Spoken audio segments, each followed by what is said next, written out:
Hello అండి, అందరికీ నమస్తే. రేపు ముక్కోటి ఏకాదశి కదండి. మనందరం కూడా విష్ణుమూర్తిని ఉత్తర ద్వారం గుండా వెళ్ళి దర్శించుకుంటాం కదా. దాని యొక్క ప్రత్యేకత ఏంటో, ఆ రోజు ఏమేమి పనులు చేస్తే మంచిదో ఈ వీడియోలో వివరిస్తాను. వీడియోని చివరి వరకు చూడండి. మార్గశిర మాసం శ్రీ మహావిష్ణువుకు అత్యంత ప్రీతికరమైంది.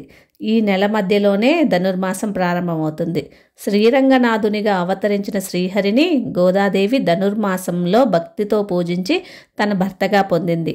రోజుకో పాసురంతో శ్రీమన్నారాయణుని స్తుతించిన గోదాదేవి ఆయనను ప్రసన్నంగా చేసుకుంది. ఇక పుష్యమాసంలో వచ్చే శుక్లపక్ష ఏకాదశిని వైకుంఠ ఏకాదశి, ముక్కోటి ఏకాదశి, అలాగే పుత్రదా ఏకాదశి అని కూడా పిలుస్తారు. ఈ రోజున ఉత్తర ద్వారంలో శ్రీమన్నారాయణ దర్శించుకోవాలని భక్తులు ఎంతో ఆరాటపడతారు. ఏడాదికి వచ్చే 24 ఏకాదశుల్లో ప్రతిదీ పవిత్రమైందే, కానీ వీటిలో వైకుంఠ ఏకాదశి మాత్రం లేదు. ఎందుకంటే మిగతా ఏకాదశులు చంద్రమానం ప్రకారం గణిస్తే వాటికి భిన్నంగా సౌరమానం ప్రకారం దీన్ని గణిస్తారు. సూర్యుడు ఉత్తరాయానికి మారే ముందు వచ్చే ధనుర్మాస శుద్ధ ఏకాదశినే మనం ముక్కోటి ఏకాదశి అంటాము. ఈ పేర్ల వెనుక వేర్వేరు కథలు పురాణాల్లో కనిపిస్తాయి. శ్రీ మహావిష్ణువుకు నెలవైన వైకుంఠంలోని వాకిళ్ళు ఈ రోజునే తెరుచుకుంటాయి కాబట్టి దీన్ని వైకుంఠ ఏకాదశి అంటారు. దక్షిణాయనం ప్రారంభం ఆషాఢ శుద్ధ ఏకాదశి నాడు పాలకడలిలో యోగనిద్రకు ఉపక్రమించిన నారాయణుడు కార్తీక శుద్ధ ఏకాదశి రోజు మేల్కొంటారు. ఇలా మేల్కొన్న స్వామిని దర్శించుకోవడానికి పుష్యమాస శుక్లపక్ష ఏకాదశి నాడు ముక్కోటి దేవతలందరూ కూడా వైకుంఠానికి చేరుకుంటారు కాబట్టి దీనిని ముక్కోటి ఏకాదశి అని పిలుస్తారు. కృతయుగంలో మురాసురుడు అనే రాక్షసుడు దేవతలను, ఋషులను, ప్రజానీకాన్ని పట్టి పీడిస్తూ క్రూరంగా హింసించేవాడు.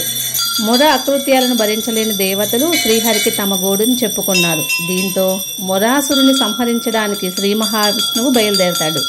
తనను సంహరించడానికి శ్రీహరి వస్తున్న విషయం తెలిసిన మురాసురుడు సాగర్ గర్భంలోకి వెళ్లి దాక్కుంటాడు. అతనిని బయటికి రప్పించేందుకు ఉపాయం పన్నిన నారాయణుడు ఓ గుహలోకి వెళ్లి నిద్రపోతున్నట్టు నటిస్తాడు.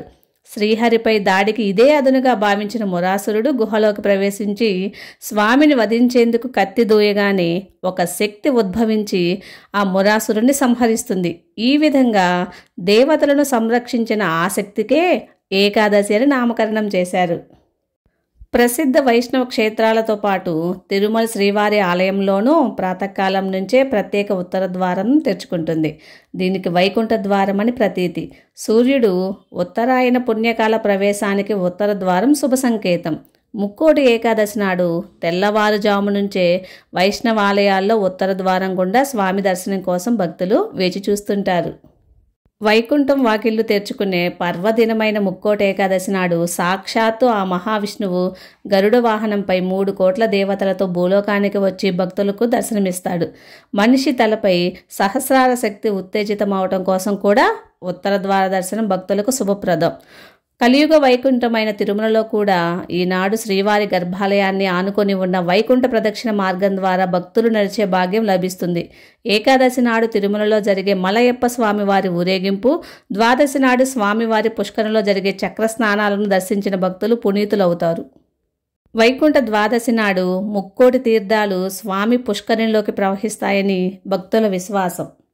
ఇక ఈ ముక్కోటి ఏకాదశి రోజున శ్రీ మహావిష్ణువుకు దీపారాధన చేస్తే శుభ ఫలితాలు కలుగుతాయి. ఈ రోజు చేసే పూజలు, దానాల వల్ల ఏడాదిలో ప్రతి ఏకాదశికి చేసినంత పుణ్యఫలం దక్కుతుంది. కాబట్టి ఈ రోజున సూర్యోదయానికి ముందే నిద్రలేచి తలస్నానం చేసి పూజ గదిని శుభ్రపరచుకొని తులసి దళాలతో ఆ స్వామివారిని పూజించుకుంటే మనకి ఎంతో అదృష్టం అనేది లభిస్తుంది.